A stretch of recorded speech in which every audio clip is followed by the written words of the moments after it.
So yeah, I'm a principal engineer at AWS.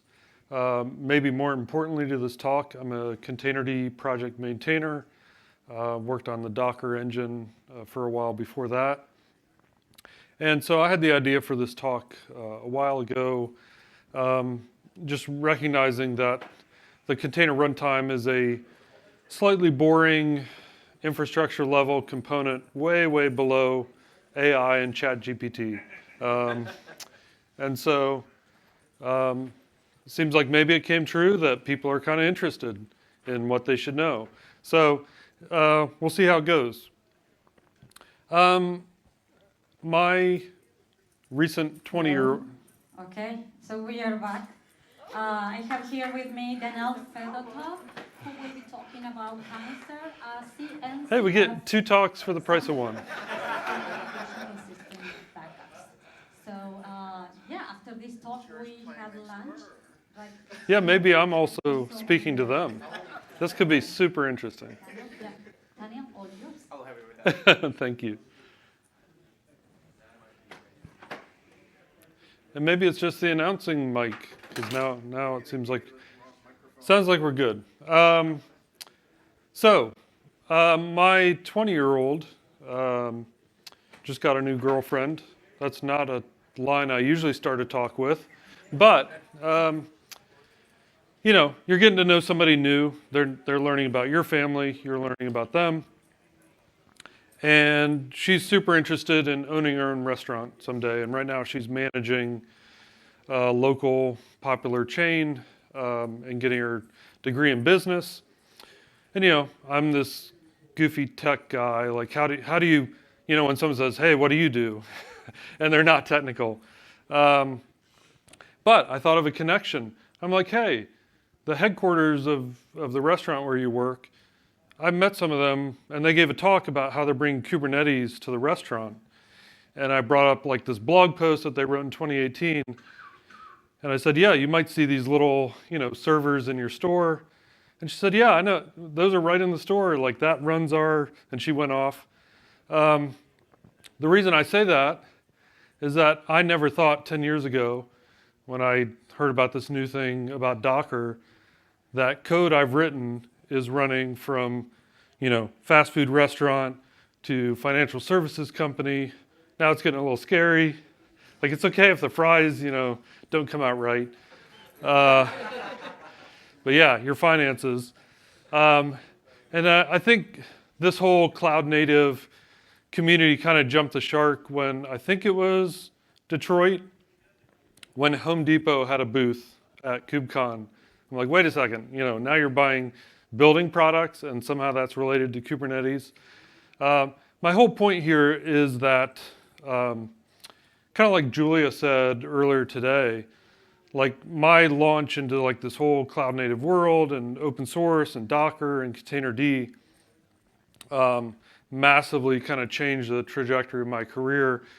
And then I can say to someone like, hey, code I'm working on runs in that fast food store and runs on the largest enterprises and clouds. And I'm not saying that because it's about me, but the community that I joined happened to become so popular that these things are driving the businesses in almost every industry. And so I say that whether you're interested in AI or higher level application technology like WASM that we just talked about in the last talk, there's a place for you in this community, and it's a cool place to be because everyone's interested, and that's why KubeCon is a massive production now, and you find everyone from Home Depot to your local fast food chain there.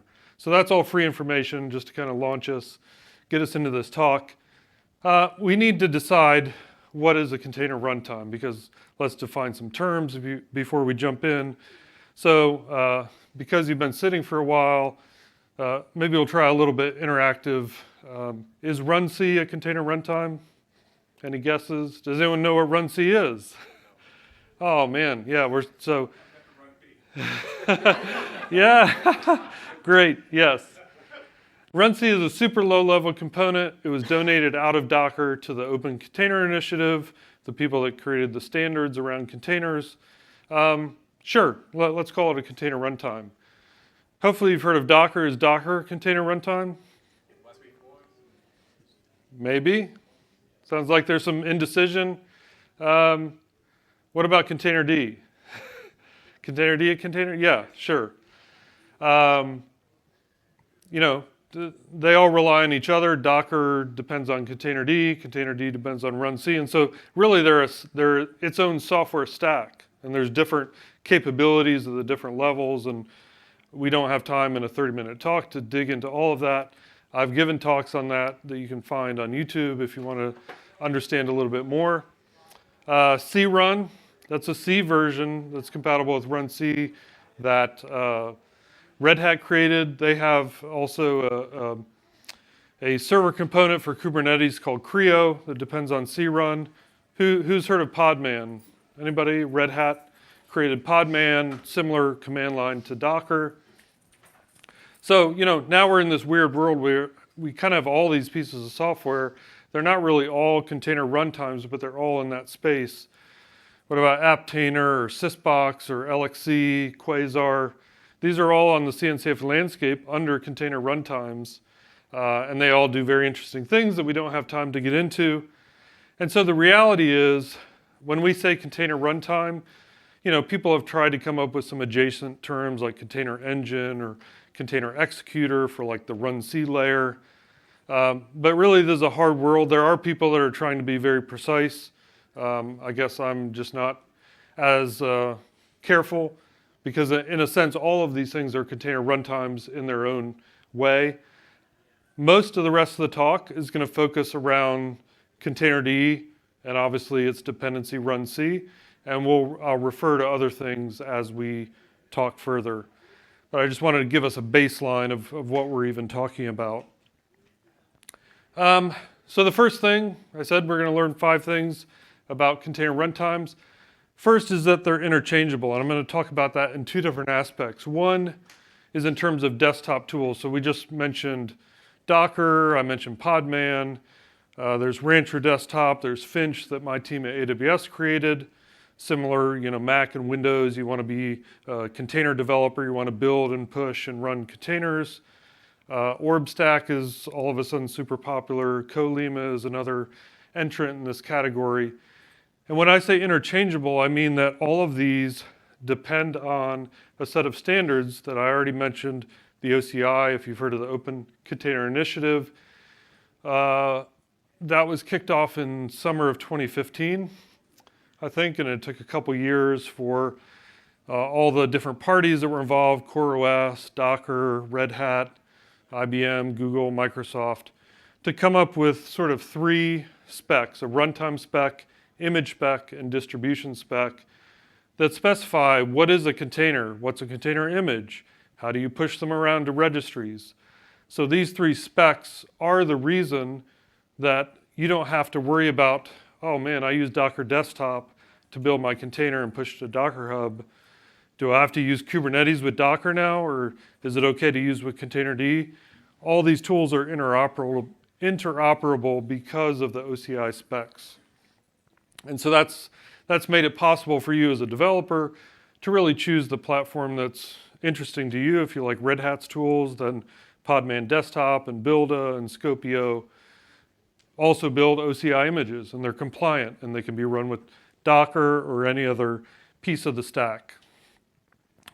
If we go to Kubernetes, and so you're going to say, I'm deploying my application on Kubernetes. So Kubernetes created it's not really a specification, but an interface called the CRI, the Container Runtime Interface. And that means that Kubernetes can now plug in to any runtime who will implement this specification. The 2 most popular ones are Containerd and Creo. There are others. There have been some research ones. High Performance Computing Space has tried to, I think Apptainer might have its own CRI implementation. Definitely the project that it came out of had its own CRI. And then Docker's enterprise business was sold to Mirantis a few years ago. Mirantis is bringing back a CRI implementation so you can plug Docker into Kubernetes. Again, you have choice here because, again, these are all implementations of the CRI interface. So all you have to do is configure your Kubernetes or kubelet specifically, which CRI implementation are you going to use, and then there are even simple tools like CRI CTL that will talk to whatever CRI implementer, Containerd, Creo, Docker. So step one, again, interchangeability. You can choose your runtime platform, you can choose your developer tools, and thanks to the CRI and the OCI specs, you don't have to worry about the fact that, well, this created a container of type A, and now I'm using platform B. So, thankful to a lot of work over the years. A lot of people were involved to make sure we're in a place where we don't have to worry about, I'm using a CoreOS container from way back in the day, and it doesn't work on Containerd or Docker. Second thing, extensibility.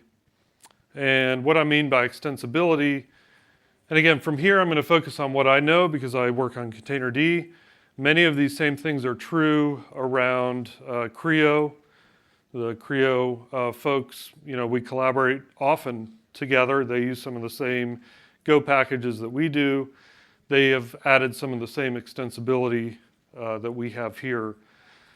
So there's really three different directions that Containerd is at extensibility. One is with clients. So we talked about the fact that Docker can use Containerd. There's also a more direct client called nerdctl, written by one of our maintainers. Another area of extensibility is snapshotters. And so if you've learned about container images, that they're a set of layers and they're stored as a packaged up set of layers, snapshotters are the transform that takes those layers and put them in a file system. And then when your container runs, uses fancy, Linux kernel file system technology to stack them together in a copy on write file system. If you've watched a video, sort of a Docker 101 or Container 101, someone will walk through all those concepts. But snapshotters, people are attracted to different features, overlay file systems, block file systems, and so Containerd has pluggability for snapshotters, and we'll look at one.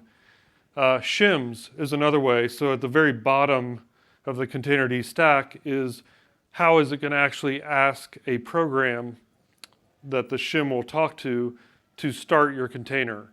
Runc is the default. And so if you ask Containerd, if Kubernetes asks Containerd to start a pod, then runc will be used as that executor to actually start the process on that Linux host with the proper, isolated capabilities. There have also been a lot of interest in lightweight virtualization technology. So Kata containers, Firecracker from Amazon, gvisor from Google. These are ideas to add more isolation primitives than just the Linux namespaces that runc gives you, the default Docker container, if you will. If you were just here in the last talk, another interesting shim is the wasm shim. So again, you can have something that sort of looks like a container, but it's a wasm binary, and runwazi is a project within the Containerd ecosystem that allows you to use all the features of Containerd, but actually run wasm programs instead of default Linux containers. And there's other pluggable interfaces we don't necessarily have time to get into. Here, a very wordy chart about some of these ways that people have plugged in to Containerd. I already mentioned runc. There's a couple other alternative OCI runtimes for doing, again, default kind of Linux style containers. There's a bunch of external shims, which I just talked about, but runwazi is the one that's having a lot of activity right now and is used in Fermyon Spin and the open source projects around that.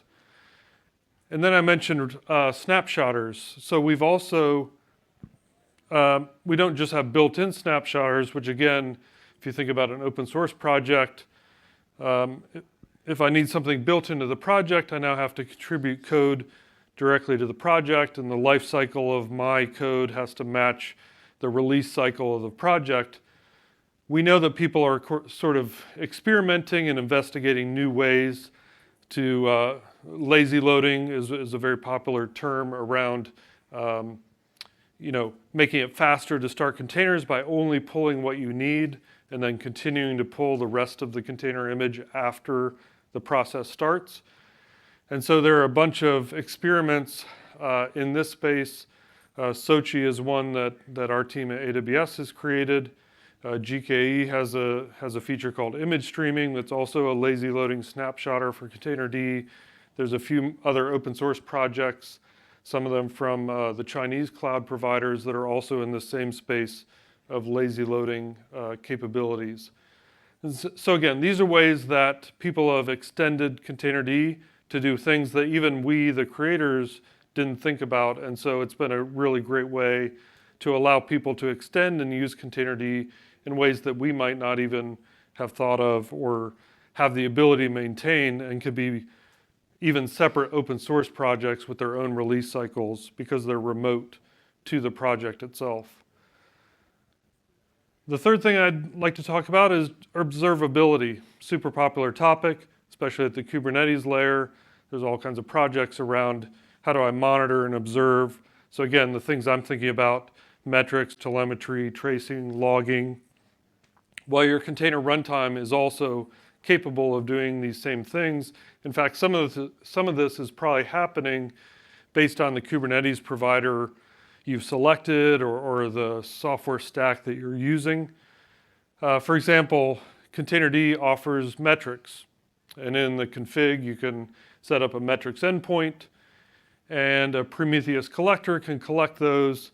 And you can even hit that with a web browser and see kind of all the things that Containerd will give you to allow you to have a Grafana dashboard or use many popular tools to visualize or do alerting or monitoring on that data. From the kubelet is also monitoring the container runtime and passing those cAdvisor metrics back up through Kubernetes as well. However, a new thing that we've been working on the last few years is more complete open telemetry integration in Containerd.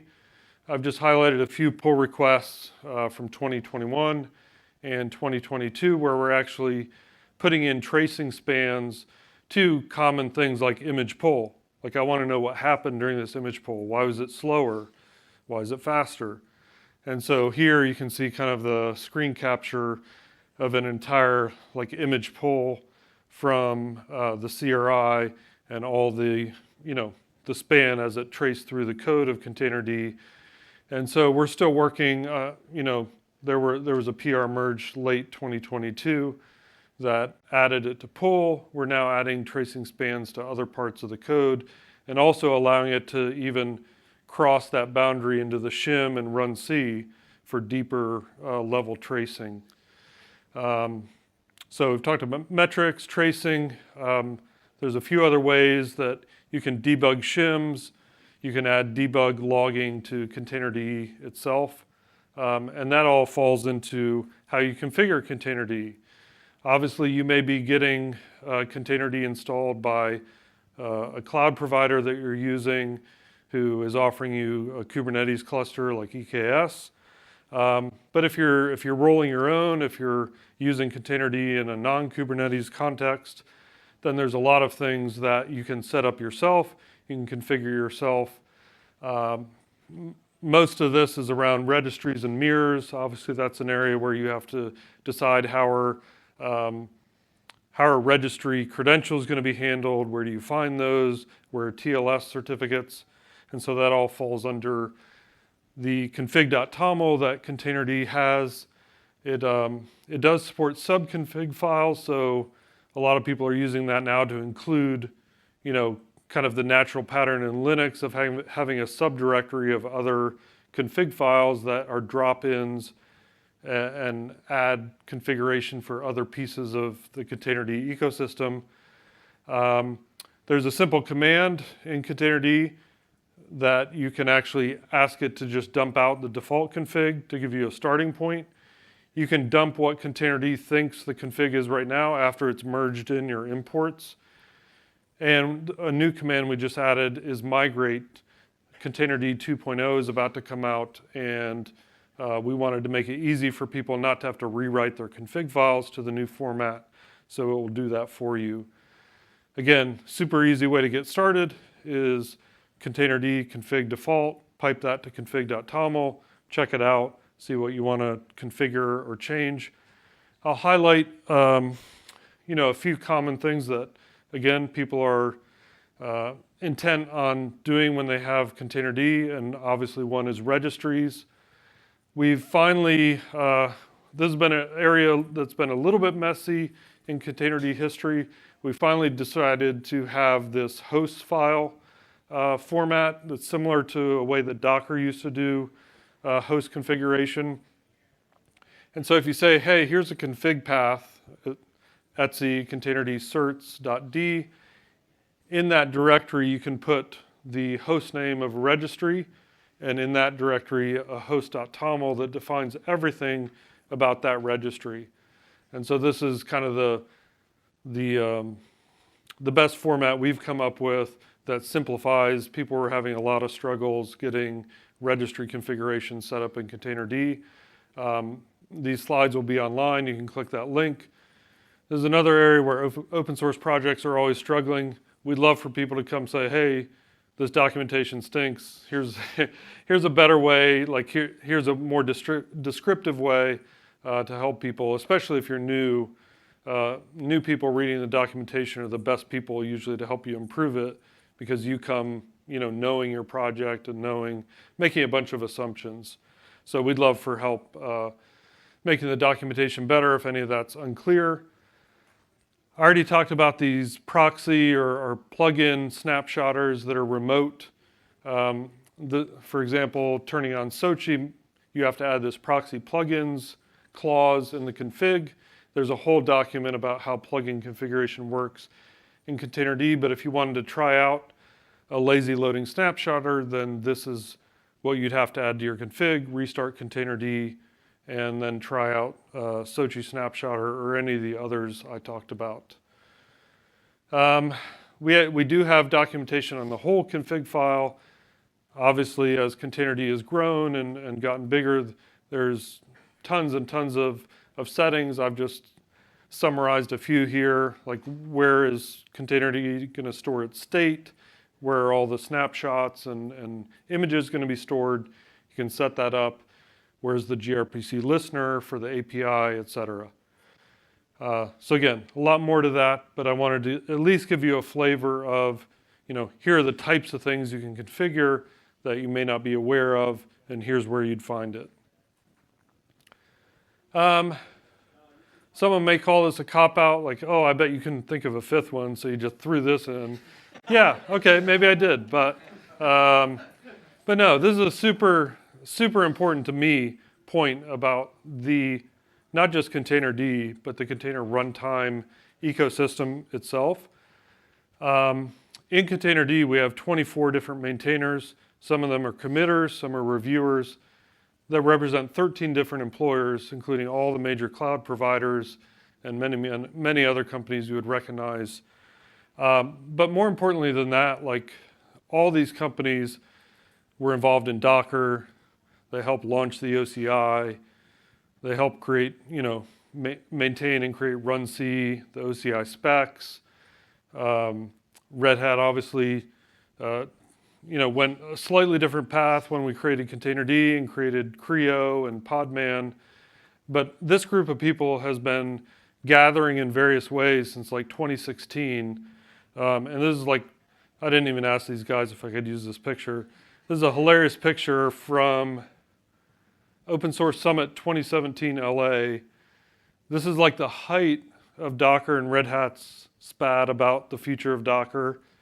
This is a Docker employee, that's a Red Hat employee. So this group of people has been working together for almost 10 years, putting aside company affiliations, putting aside, things that were happening at a higher level with their companies. So to me, this is a super interesting and important point about this runtime space is that it's been an area of some, debates and and confusion, but it's also been a place where this group of people has worked together to build out the runtime space over a period of years. And as I said, we've been getting together on and off since at least 2016. Google for a while hosted something called Container Security Summit. And then Red Hat created Container Plumbing Days, I think during the pandemic as a virtual event. They handed it to the LF this past year, and we had our first kind of official combined event this year at Open Source Summit in Seattle. I guess that was just last month. But every one of those employers that I talked about is represented in this room. And, you know, we had lunch together. We hashed out a bunch of plans for some future work together. So again, maybe a little bit of a cop-out that I didn't have a fifth, like, super techie thing about container runtimes, but it's good to know that, you know, this group of people has been collaborating around this space, building out these technologies so that your containers run on Kubernetes and that you can use ChatGPT and it works. You know, these are the people sort of at the plumbing layer, and it's been a great group of people to work with over the years. So takeaways for you, I hope. Container runtimes are pretty basic, pretty boring piece of the stack, but they're flexible and extensible. People are doing a lot of interesting, innovative things around lazy loading snapshotters, around new ideas, how to plug in new technologies below the runtime, like WASM. And so, you know, dig in if you want resources, if you want pointers to any of this, I'm happy to help you. Like I said, there's plenty of innovation left in this space. There's lots of work to make this better for users and admins. That includes everything from documentation to how we fail when things don't work. Can we give you a better error code? Can we give you better ways to log and access that information? And, you know, there's a spot for you in the cloud native community, just like Julia said this morning. If you're interested, if you want to get involved, I'd be happy to give you pointers and places to plug in to this community. So thank you very much.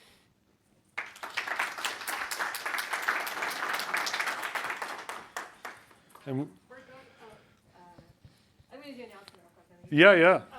We're going into lunch, so just so you all know, lunch is actually split on 2 floors. So there will be lunch on this floor and also on the floor that the sponsors are on, which is the top floor / rooftop.